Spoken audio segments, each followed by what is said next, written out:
오늘 말씀도 누가복음에만 나오는 예수님의 비유이죠. 굉장히 난해한 비유로 알려져 있습니다. 성경을 읽다가 이런 난해한 이야기를 들으면은 이게 도대체 무슨 말인가 궁금하고 참 해석이 안 되는 그런 때가 있습니다.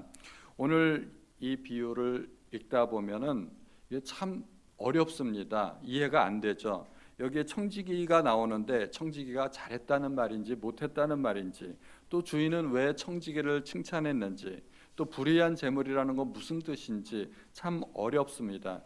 그리고 제목부터가 또 사람들마다 다릅니다. 우리는 불의한 청지기로 이렇게 제목을 붙였지만, 그러나 또 다른 제목은 지혜로운 청지기의 비유로도 알려져 있습니다. 그러니까 제목부터가 벌써 두 갈래로 갈라지지 않습니까? 그래서 어려운 내용이 있지만 우리가 차근차근 한번 살펴보고자 합니다. 어떤 부자에게 청지기가 있었습니다. 그런데 그가 주인의 소유를 낭비한다는 말이 주인에게 들렸습니다. 청지기가 하는 일이 뭔가요? 주인의 재산을 맡아서 잘 관리하는 일입니다. 그런데 그 의무를 저버리고 주인의 재산을 자기 마음대로 낭비하는 옳지 않은 일을 했습니다. 그래서 주인은 청지기를 불러서 자초지종을 알아보고 청지기를 해고하고자 합니다. 이 청지기는 퇴직금도 못 받고 잘리게 됐습니다. 이제 큰일 났죠. 생계가 막막해진 겁니다. 막노동도 하자니 힘들고 빌어먹자니 부끄럽고 어떻게 할까? 그래서 잔꾀를 부릅니다. 주인에게 빚진 사람을 일일이 불러다가 빚 문서를 조작하는 것입니다. 청지기는 이렇게 주인의 도장과 빚 문서까지 관리할 수 있는 상당한 권한을 부여받은 청지기였습니다. 그 권한으로 기름 100마를 빚진 사람은 50으로, 밀 100석은 80으로 증서를 조작하는 것입니다. 새로 쓰는 것이죠. 이 금액은 그 당시 각각 500데나리온 정도 되는 큰 금액이라고 합니다. 청지기가 그렇게 한 이유는 자기 직분을 잃어버린 후에 그 사람들이 자기 은혜를 기억하고 자기를 영접해 줄 것이라는 생각에서였습니다. 우리가 이 청지기의 죄가 무엇인지 한번 생각해 봤으면 좋겠습니다. 어떤 죄목이 성립할 수 있을까요? 주인의 재산을 낭비했으니까 횡령, 또 직무유기, 업무상 배임죄 이런 것들이 해당하지 않을까 합니다. 그러다가 나중에 주인한테 들통이 난 후에 더 큰 죄를 짓습니다. 자기의 직권을 남용했죠. 직권남용, 사문서 위조, 거기에다가 빚진 사람들하고 짜가지고 주인에게 손해를 입혔으니까 사기죄도 성립하지 않을까 합니다. 죄가 들통나면 회개하고 반성해야 되는데, 주인에게 용서를 빌어야 되는데 그러지 않고 오히려 주인에게 더 큰 피해를 입히게 됩니다. 그런데 그 모든 소위를 주인이 알아버렸습니다. 그런데 여기서부터 우리는 이제 장벽에 부딪히게 됩니다. 이해되지 않는 주인의 반응을 우리가 보게 됩니다. 주인이 옳지 않은 청지기가 이를 지혜 있게 하였으므로 칭찬하였다고 합니다. 이게 참 어려운 대목입니다. 왜냐하면 옳지 않은 것과 칭찬이라는 단어는 절대로 어울리지 않기 때문입니다.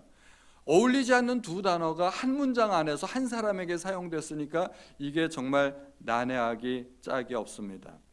청지기의 멱살을 쥐어잡고 경찰서로 끌고 가도 시원치 않을 판국에 오히려 청지기를 칭찬했다고 하니까 이 부분에 해석이 어렵고 정말 해석도 여러 가지로 분분하게 되는 것입니다. 그렇다면 주인은 과연 이 청지기의 행위를 인정하고 용납하겠다는 뜻일까요? 요거부터 우리가 알아봐야 됩니다.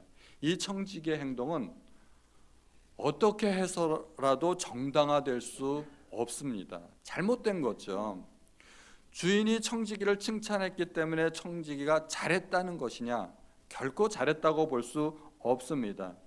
예수님도 이 청지기에 대해서 옳지 않은 청지기라고 분명히 못 받고 있습니다. 청지기는 옳지 않습니다. 청지기가 한 일은 범죄 행위고, 그리고 옳지 않습니다. 주인이 칭찬했다고 해서 우리는 어떻게 해서든지 청지기가 한 일을 정당화하려고 하고 좋게 해석하려고 하는 경향이 있지만 그것은 옳지 않습니다. 주인이 칭찬했기 때문에 청지기가 잘한 거 아니냐, 그래서 청지기 행동을 좋게 해석하려는 경향이 있어요.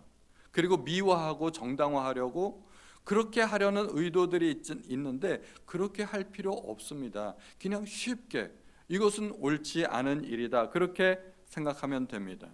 주인은 결국 이 청지기를 어떻게 했을까요? 칭찬했으니까 상을 주었을까요?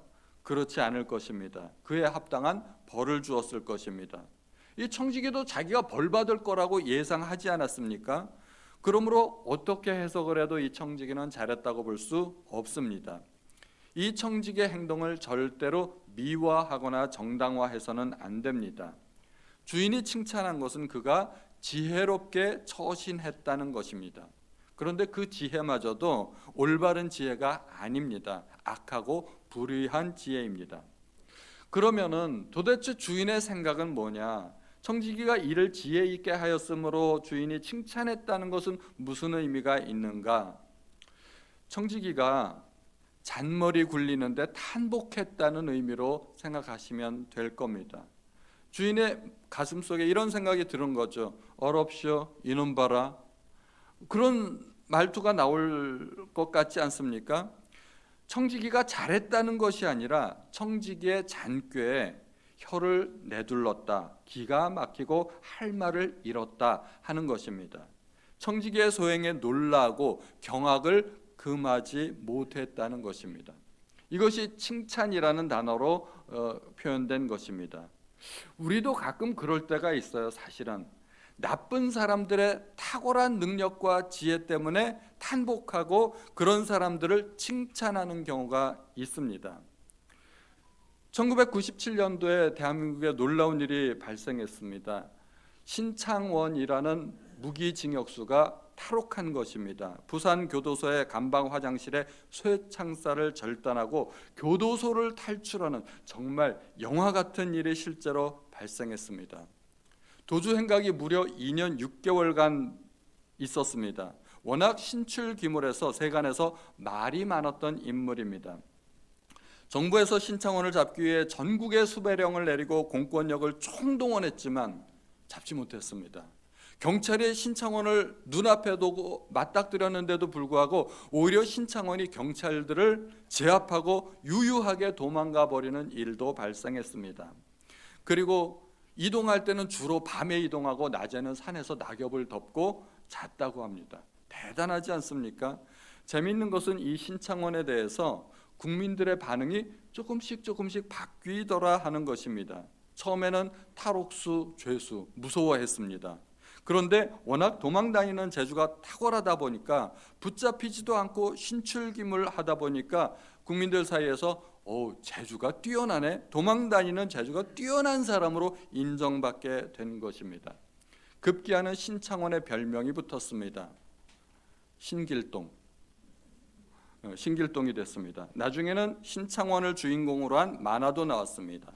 그리고 세간에서는 신창원을 영웅으로 여기기도 하고 신창원을 모티브로 한 영화도 나왔는데 거북이 달린다.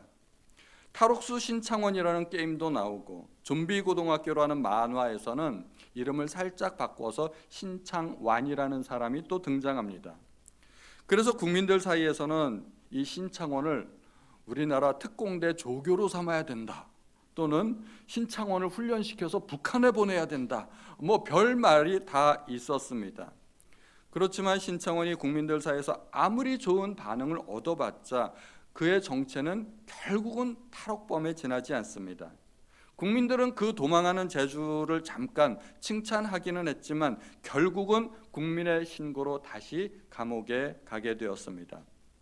그가 비록 살인범이었고 무기징역수였지만 도망다니는 재주 하나만큼은 온 국민의 인정을 받은 것이 사실이었던 것입니다. 국민들이 신창원을 칭찬했다는 것입니다. 그리고 영화를 봐도 우리가 알 수 있어요. 요즘은 영화들이 악당을 주인공으로 한 영화들이 참 많이 나옵니다. 사기꾼을 주제로 한 영화가 있지 않습니까? 우리나라에 대표적으로 타짜라는 영화가 있습니다. 혹시 타짜가 뭐 하는 사람인지 아시나요? 전문 사기 도박꾼입니다. 놀라운 손재주로 사람을 속이고 돈을 갈취하는 것이 그의 직업입니다. 손이 얼마나 빠른지 유명한 말이 나왔잖아요. 손은 눈보다 빠르다. 눈앞에서 눈 이렇게 똑바로 뜨고 보고 있는데 이 손재주를 알아차릴 수가 없는 거예요. 그 외국 영화도 있죠. 스팅이라는 영화가 있었습니다. 얼마나 지능적으로 사기를 치는지 사기를 당하는 사람이 끝까지 자기가 사기당한 줄조차 알지 못합니다. 혹시 보셨나요? Catch Me If You Can. 굉장히 재미있는 영화인데 한번 보세요. 사기에 능통한 한 사기꾼의 이야기를 다룬 이야기입니다. 그런데 이런 영화를 보면 정말 감탄하게 돼요. 와, 저런 수법도 있었네. 저런 수법에 당하면 안 당할 사람이 없겠다라는 생각이 드는 것입니다. 얼마나 지능적인지 몰라요. 거의 천재 수준입니다.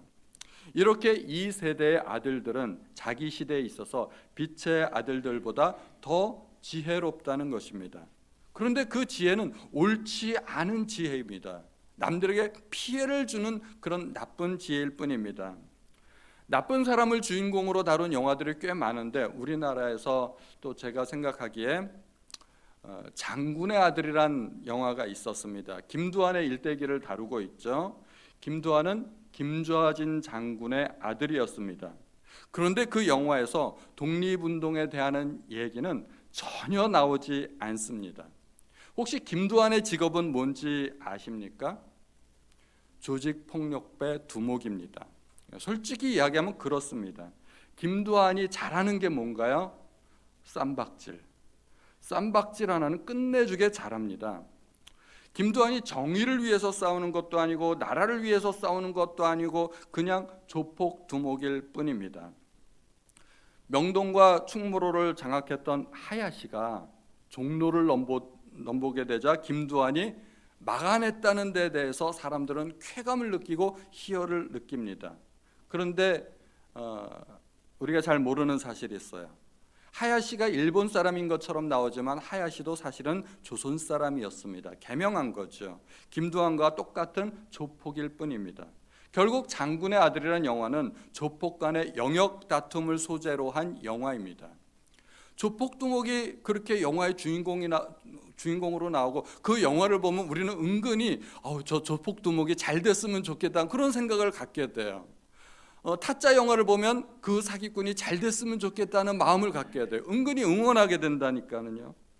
그러니까 이게 참 희한한 일입니다. 김두한이 워낙 싸움을 잘하니까 영화 주인공으로 나온 것뿐이지 사실은 칭찬을 해서는 안 되는 인물입니다.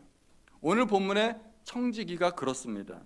청지기가 비록 잔꾀를 부렸지만 그 청지기는 옳지 않은 청지기일 뿐이고 주인은 잠시 그 청지기의 수법에 탄복했을 뿐입니다.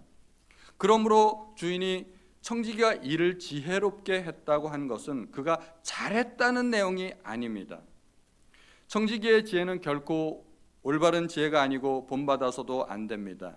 주님은 이 청지기에 대해서 이 세대의 아들들이 자기 시대에 있어서는 빛의 아들들보다 더 지혜롭다고 말씀하셨습니다.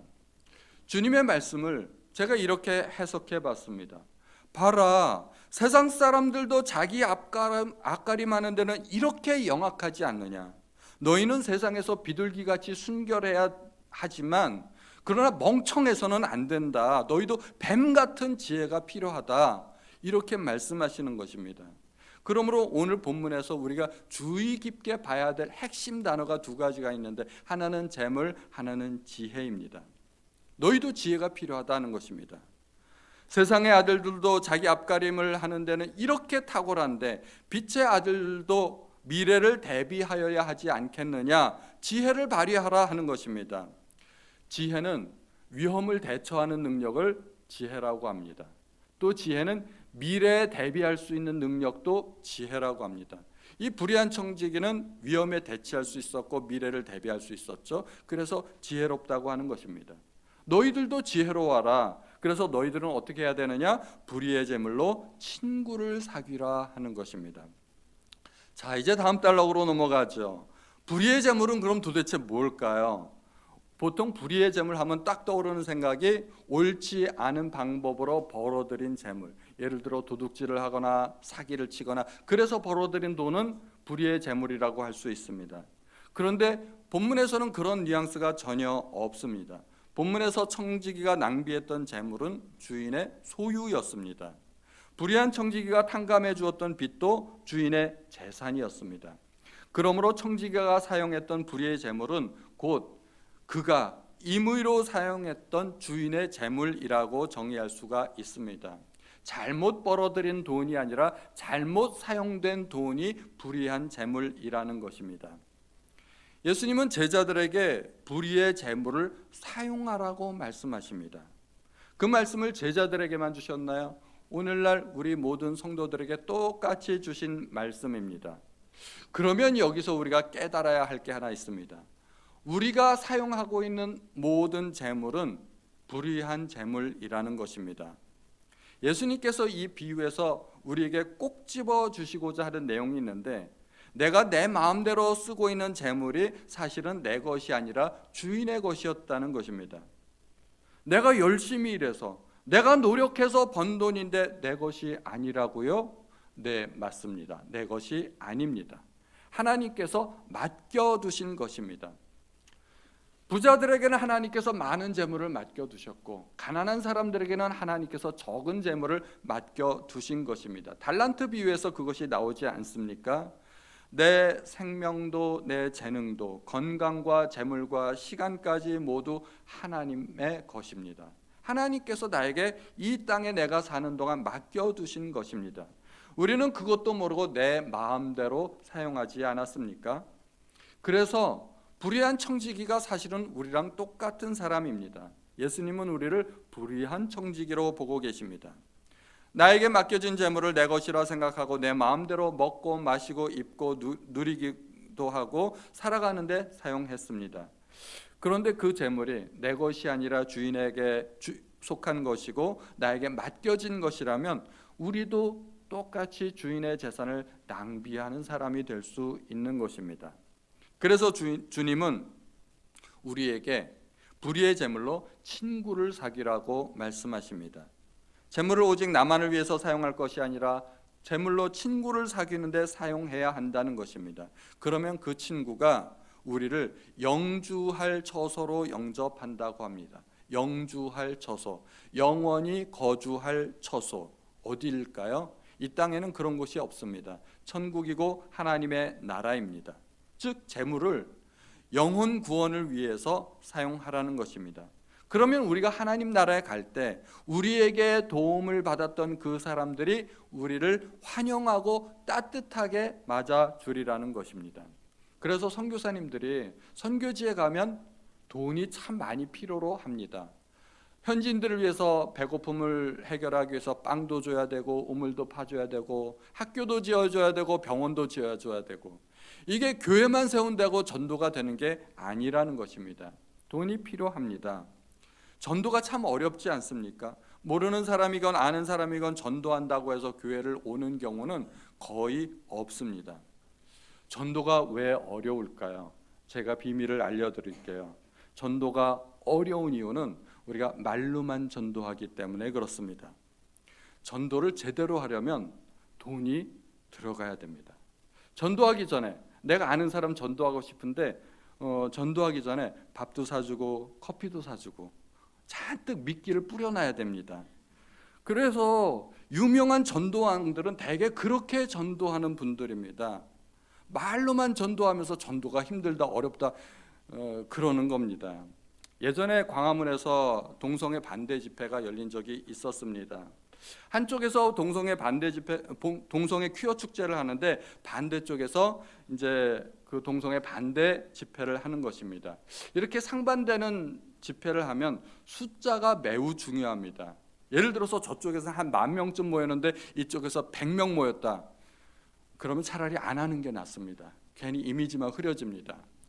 저쪽에서 100명 모일 때 우리가 오히려 10,000명이 모여야 됩니다. 숫자로 보여줘야 됩니다. 국민들의 뜻이 이렇다 하는 것을 정부에 보여주어야 정부에서 아주 이상한 그런 법안들을 통과시키지 않는다는 것입니다. 그날이 주일 오후였습니다. 그래서 저도 저희 직장 직원들에게 광화문에 나가서 집회하는 그 시간 동안에 딱 2시간만 있어 달라고 부탁을 했습니다. 머릿수 채워달라는 얘기죠. 그런데 맨입으로 말하면 직원들이 들을까요? 절대 안 듣겠죠. 그래서 그날 광화문에 나가서 2시간만 있어주면 하루 연차를 주겠다고 했습니다. 그랬더니 직원들이 다 나왔어요. 이게 통하는 거 아니겠습니까? 하루 연차면 이게 돈으로 환산해서 하루 일당에 해당할 수 있습니다. 돈은요, 무서운 힘이 있습니다. 사람을 움직일 수 있습니다. 사람의 마음을 열 수 있습니다. 그래서 재물을 사용해서 영원한 친구를 사귀는데 사용해야 합니다. 주변의 사람들을 열심히 접대하시고 그리고 교제하시고 전도하시기 바랍니다. 전도하는데 돈이 들어간다는 사실을 꼭 기억하시기 바랍니다. 말로만 전도하면 힘듭니다. 그런데 돈을 좀 사용하면 전도가 훨씬 수월해질 수 있습니다. 사람의 마음문을 여는데 돈만큼 좋은 게 없어요. 돈을 사용하면 사람 마음문이 철컥철컥 다 열립니다. 저 사람 내가 아무리 전도해도 이게 씨알도 먹히지 않아. 그리고 저 사람은 왜 저렇게 완고한가 생각하지 마시고 한번 돈을 써보시기 바랍니다. 돈이 들어가면요, 완고한 사람도 부드럽게 됩니다. 돈만 있으면 사람을 내 편으로 만드는 것 일도 아닙니다. 쉬워집니다. 주님이 주시는 지혜가 그겁니다. 불의의 제물로 친구를 사귀라. 오늘 본문 10절에 보면 이제 여러 가지 대조가 나옵니다. 지극히 작은 것, 큰 것, 서로 대조를 이루면서 나오고 있습니다. 11절에는 불의한 제물과 참된 것이 대조를 이루고 나옵니다. 12절에는 남의 것과 너희 것이 대조를 이룹니다. 이게 다 같은 이야기입니다. 우리가 관리하는 재물은 불의한 재물이고 지극히 작은 것이고 남의 것이라는 말입니다. 우리가 이 땅에서 관리하는 재물은 지극히 작은 것, 심지어 수백억 수천억이 된다 하더라도 우리가 하나님 나라에서 받을 영원한 상급에 비하면 그것은 정말 코딱지만큼밖에 안 되는 작은 것이라는 말입니다. 사도 바울은 하나님 나라에서 받을 상급을 지극히 크다고 표현하고 있습니다. 고린도후서 4장에 우리가 잠시 받는 환난에 경한 것이 지극히 크고 영원한 영광에 중한 것을 우리에게 이루게 함이라고 말씀하고 있습니다. 이 땅에서 하나님께서 우리에게 맡기신 지극히 작은 것을 잘 관리하면 하나님께서 지극히 크고 영원한 영광에 중한 것을 우리에게 주신다는 말입니다. 투자치고 이렇게 좋은 투자가 어디 있겠어요? 주식 투자해서 부동산 투자해서 2배만 올라도 정말 입이 쫙 찢어지는데 이거는 수백 배 수천 배 말할 필요가 없는 것이죠. 우리가 이 땅에서 관리하는 거 커 보이지만 작다는 것을 기억하시기 바랍니다. 어떤 한 부자가 임종을 앞두고 자기가 열심히 일해서 모은 재산이 너무 아까웠던 거예요. 좀 더 누리고 싶었는데 갖고 가지는 못하고, 그래서 하나님께 기도했다고 합니다.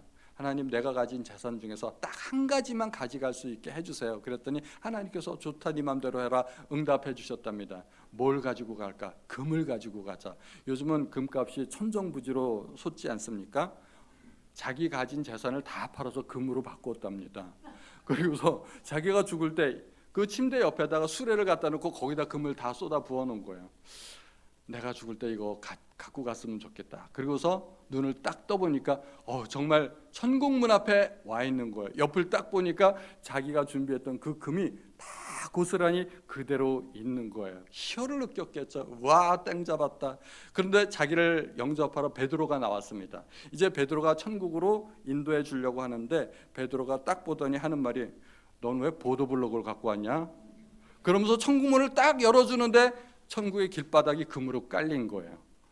이 부자가 얼마나 낙심을 했을까요? 우리가 이 땅에서 귀하게 여기는 것 천국에서는 전혀 귀하지 않을 수 있습니다. 이 땅에서 크다고 생각한 것 천국에서는 정말 아무것도 아닐 수 있습니다. 천국에서는 우리는 훨씬 더 큰 것을 받을 수 있다는 것입니다. 우리가 이 땅에서 관리하는 재물은 불의한 재물입니다. 왜냐하면 그것은 내 것이 아니기 때문입니다. 내 것이 아닌데도 내가 임의로 관리하고 사용하기 때문에 그 재물을 불의한 재물이라고 합니다. 또한 이 세상에서 아무리 큰 재산을 쌓아 놓았어도 세상 떠날 때는 빈손으로 가야 됩니다. 안타깝지만 땡전 한 푼 못 들고 갑니다. 왜 그런가요? 나에게 맡겨진 그 기간이 끝나기 때문입니다. 우리는 이 세상에 사는 동안만 나에게 맡겨진 것을 관리할 수 있는 권한이 있습니다. 그 기간이 끝나면 다 놓고 가야 됩니다. 남의 것이 됩니다. 그래서 그것을 성경에서는 남의 것이라고 표현하고 있습니다. 그에 반해서 우리가 하나님 나라가 온전히 이루어질 때 하나님께서는 참된 것으로 우리에게 주실 것이고 그것을 너희의 것이라고 성경에서 말씀하고 있습니다. 만일 남의 것에 충성하지 않으면 누가 너희의 것을 너희에게 주겠느냐? 12절 말씀이죠. 우리는 지극히 작은 것에 충성해야 하고 불의한 재물에 충성해야 하고 남의 것에 충성해야 됩니다. 이게 표현만 다르지 다 똑같은 말입니다. 이 땅의 재물에 충성해야 된다는 것입니다. 이 땅의 재물에 충성하면 하나님께서 큰 것으로 참된 것으로 너희의 것으로 보상하시겠다는 것입니다. 그러므로 오늘 본문의 전체적인 주제는 재물관입니다. 우리는 재물을 어떻게 다루어야 하느냐 하는 것이 주제입니다. 오늘 본문이 13절에 나와 있지 않습니까? 집 하인이 두 주인을 섬길 수 없나니 혹 이를 미워하고 저를 사랑하거나 혹 이를 중히 여기고 저를 경히 여길 것임이라. 너희가 하나님과 재물을 겸하여 섬길 수 없느니라. 불의한 청지기도 재물로서 친구를 사귀었고 주님은 우리도 불의의 재물로서 친구를 사귀라고 하십니다. 그런데 불의한 청지기와 우리는 차이가 있습니다. 다 똑같은 게 아닙니다. 청지기는 주인에게 손해를 끼치는 사람이었습니다. 그런데 우리가 불의의 재물로 친구를 사귀면 하나님께서 기뻐하신다는 것이에요. 이게 차이가 있습니다. 그렇게 하나님이 기뻐하시는 일에 재물을 사용할 수 없다면 우리는 하나님을 섬기는 것이 아니라 재물을 섬기는 사람이 된다는 것입니다. 우리가 참으로 하나님을 섬긴다면 우리도 불의의 재물로 친구를 사귈 수 있어야 됩니다. 주님은 우리에게 지극히 작은 것에 충성할 것을 요구하십니다. 그것은 이 땅의 재물로서 영혼 구원하는 데 사용하고 하나님 나라를 확장하는 데 사용하라는 것입니다. 오늘 광고에는 나오지 않았지만 5월에 한가족 전도 축제를 계획하고 있습니다. 그래서 5월 11일쯤 하려고 합니다. 둘째 주. 오늘 본문은 원래 제가 한 4월쯤 가서 설교하려고 했는데 우리 성도님들께 전도의 지혜를 드리기 위해서 미리 말씀을 드린 겁니다. 아직 기간이 많이 남았습니다. 시간 날 때 어떻게 해야 될까요? 점심 약속 많이 잡으시고 저녁 약속 많이 잡으시고 뭐 째짜게 짜장면 사주지 마시고 중국집 가시면 적어도 볶음밥 한 그릇 정도는 사주셔야 하지 않겠습니까? 분식집 데려가지 마시고 좀 그럴싸한데 오늘은 내가 한턱 쏠게 하고서 이렇게 딱 대접을 한번 해보세요. 믿지 않는 남편들 작은 선물이라도 한번 해보시고 특별식이라도 한번 준비해 주시기 바랍니다. 오늘은 웬일이야 그러면은 그냥 그러면서 넘어가다가 한두 번 그렇게 하고 나중에 우리 교회 전도 축제가 있는데 한번 와 보셨으면 좋겠어요. 이렇게 이야기하시면 그때 말을 듣는 거하고 보통 때 말을 듣는 거하고 이게 많이 다르다는 것입니다. 오늘 비유의 주제는 재물이죠. 재물과 지혜입니다. 재물에 대한 그리스도인의 태도를 말씀해 주십니다. 재물은 섬겨야 할 대상이 아니라 재물은 도구입니다. 올바로 써야 된다는 것입니다. 버는 것도 중요하지만 쓰는 것이 굉장히 중요합니다. 재물로서 옳은 일을 할 수 있다는 것입니다. 결론부터 이제 결론을 말씀드리면 내게 있는 재물은 내 것이 아니라 주님이 나에게 관리를 맡기시는 것이다 하는 것입니다. 재물을 사용하여서 영혼을 구원하는 데 사용하여야 합니다. 재물을 하나님의 뜻대로 사용하시면 하나님께서 더 큰 것으로 우리에게 보상하실 것입니다. 재물을 하나님의 뜻대로 사용할 수 없다면 나는 하나님을 섬긴다고 말할 수 없다는 것입니다. 오히려 재물을 섬기는 사람이 될 수 있습니다. 오늘 말씀을 통해서 크게 은혜 받으시는 우리 성도님들 되시기를 축원드립니다.